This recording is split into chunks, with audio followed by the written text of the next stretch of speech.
1. 이권으로 싸움을 유발시킨다. 천하의 책사들이 합종책을 꾸며 소진이 재상으로 있던 조나라에 모여 진을 공략하려 하고 있을 때 진나라의 재상 범수는 소양왕에게 말했습니다. 전하께서는 염려할 것 없습니다. 그 계책을 중지시키고 말겠습니다. 진나라는 천하의 책사들에게 원한을 살 까닭이 없습니다. 그럼에도 그들이 모여서 진나라를 치려는 것은 자기들의 입신출세 때문입니다. 전하, 저개들을 보십시오. 평소에는 싸움을 안 하지만 뼈다귀 한 개를 던져주면 순식간에 서로 덤벼들어 물어뜯기 시작할 것입니다.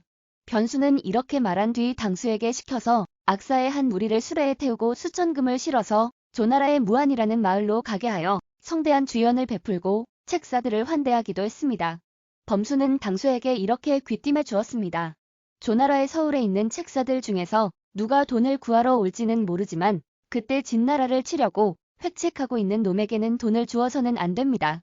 주어도 좋은 사람은 형제의 교제를 맺는 것이 좋겠고 그대가 진나라를 위해서 죽어도 좋다고 생각해서 주는 경우라면 돈은 어떻게 써도 좋아요.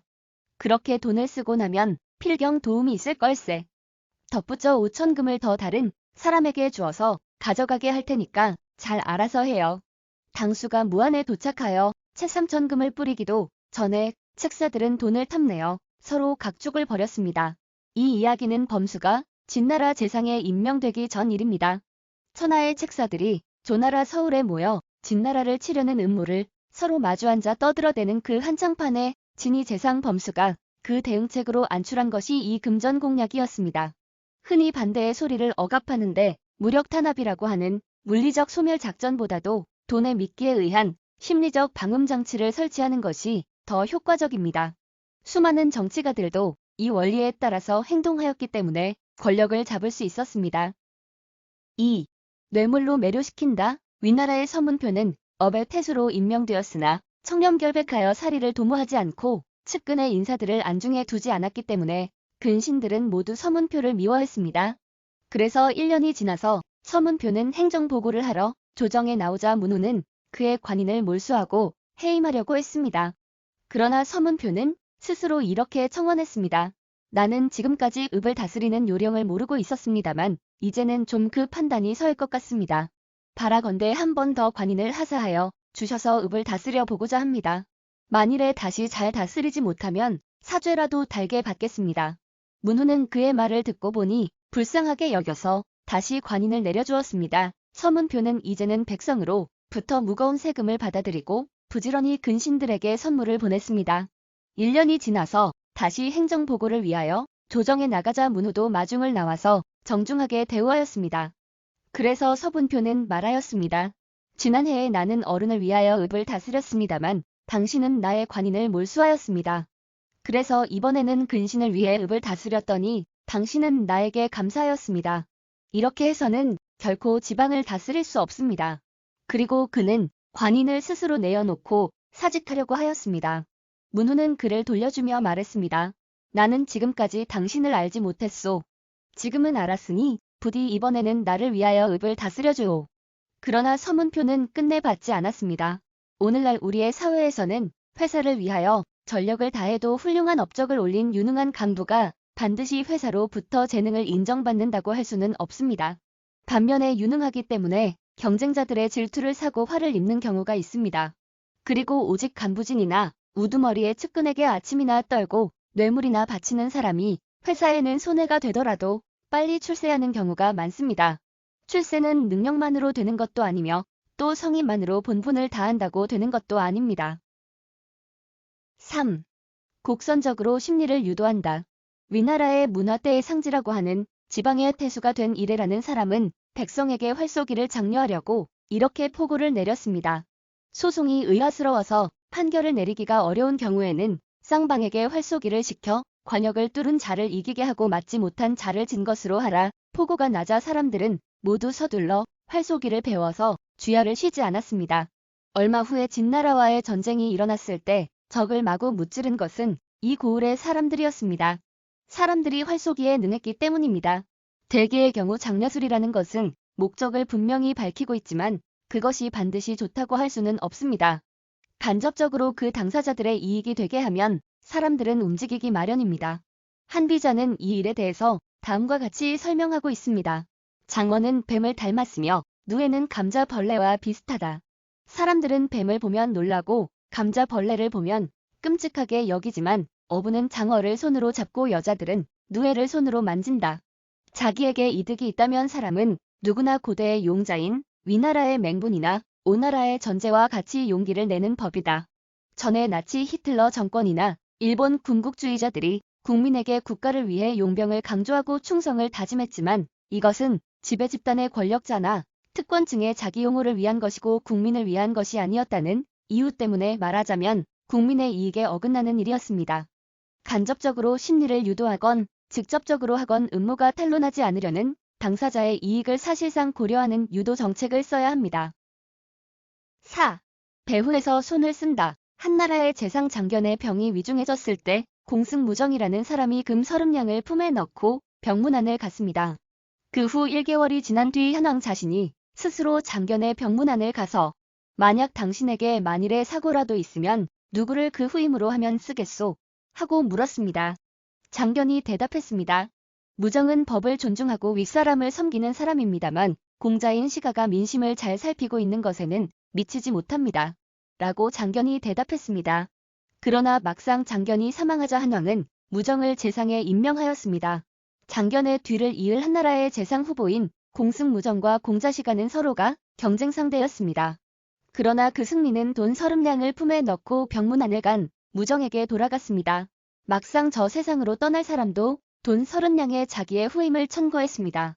한왕은 양자 태기를 촉구받았을 때 장견의 한마디로 민심을 파악하고 있는 공자인 시가보다도 법을 존중하고 윗사람을 섬기는 무정을 재상으로 삼는 것이 군주에게 이롭다고 생각한 것입니다. 이것도 역시 지옥의 사태도 돈 나름이다고 말할 수 있습니다. 일본의 수상 타나카는 금권의 힘으로 자리를 유지하다가 그 끈앞풀이 탈로 되어 물러났습니다.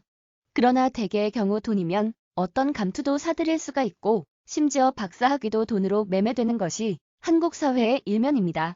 쇄신서정이 강조되기 전에는 자본가들은 몇 푼의 잉여가치를 교육에 기부하면 그날로 교육가나 유경사업가나 된 것처럼 그리고 사회복지에 투입하면 자선가나 된 것처럼 그리고 일반 민중에게 뿌리면 정치가나 국회의원이나 된 듯이 날뛰고 또 정치헌 금이건 뇌물이건 돈이면 다 되는 것처럼 놀았습니다.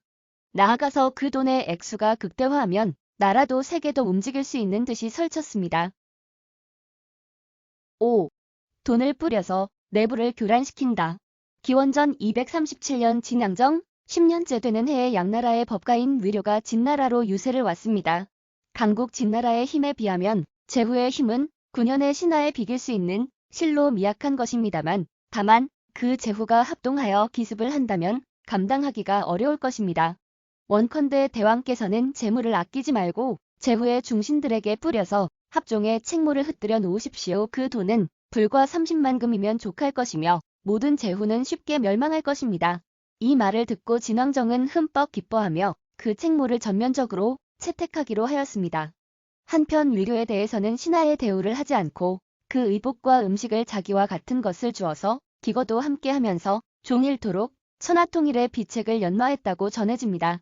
그러나 막상 요는 진왕은 그 사람이 코가 높고 눈이 가늘며 독수리처럼 가슴이 톡 튀어나오고 이리와 같은 음성을 가졌으며 잔인하기는 호랑과 같은 마음을 가지고 있다. 그가 곤궁할 때는 비하하지만 세력이 있을 때는 예사로 사람을 업신여긴다. 나는 일개 평민이지만 진왕은 항상 내게 공손한 체하지만 만약 진왕이 천하의 뜻을 얻게 되면 천하의 것은 모두 진왕의 노예가 될 것이다. 오래 사귈 인물은 아니다. 하고 말하였습니다. 그래서 그는 진나라를 탈출하려고 시도했으나 탈출은 실패하고 말았습니다. 진왕은 굳게 요를 만류시켜서 군사의 최고 장관인 위로 임명하고 그의 음모와 술수를 이용하여 이사로 하여금 실행하였습니다. 이사는 우선 간첩에게 금전, 보화를 주어서 제후의 나라를 유세시켜 건신 중에 매수할 수 있는 자가 있으면 아낌없이 돈을 뿌려서 연락을 긴밀하게 했습니다. 그에 응하지 않는 자가 있으면 자객을 시켜서 암살을 해버렸습니다. 첩자의 공작으로 군신간을 이간시켰습니다. 그 일이 잘 되면 다음에는 군사를 보내어 공격을 시도하는 단계적 조치를 취하는 것이었습니다. 이리하여 마침내 기원전 221년 즉 진왕정 28년에 이 술책으로 진나라는 천하를 통일하고 시황제라 칭하게 되었습니다. 상대를 치는 도는 반드시 상대에게 이권을 보여주고 연후에 그를 유인하고 떠나버리면 어떤 군사도 이권을 탐내어 그 장수를 떠날 것이다. 6. 싸움을 대행시킨다. 초나라가 대군을 이끌고 제나라를 침공했습니다. 제나라 위왕은 순우군을 사절로 조나라에 보내어 구원군의 출동을 요청하기 위하여 황금 26kg과 사두마차 10조를 선물로 가져가게 했습니다. 그러자 순우군이 하늘을 쳐다보고 크게 웃었습니다. 왕은 이상하게 생각하고 물어보았습니다. 선생은 적다고 생각하시오. 무슨 말씀을? 웃는 데는 무슨 할 말이 있을 것이 아니오. 방금 제가 동쪽에서 들어올 때 길가에서 풍작을 비는 남자를 만났습니다. 돼지 족발 1개와 술 1병을 차려놓고 오곡이 물을 익어서 열매를 맺고 집에 가득 차도록 해주라고 빌고 있었습니다. 차려놓은 음식은 인색하면서 소원은 매우 컸습니다. 그것이 생각이 나서 웃었습니다. 그래서 위왕은 황금 30kg, 백복 10패 차마 100조로 늘려서 선물로 하여 순우군이 조나라로 가자 조왕은 정예 군사 10만과 병차 1000대를 제공하였습니다. 초나라는 이 소식을 듣고 겁이 나서 밤사이 군대를 철수시켰습니다. 돈의 끝장은 인연의 끝장이라는 말은 정통으로 이런 경우를 가리키는 말입니다. 끝까지 시청해주셔서 감사합니다.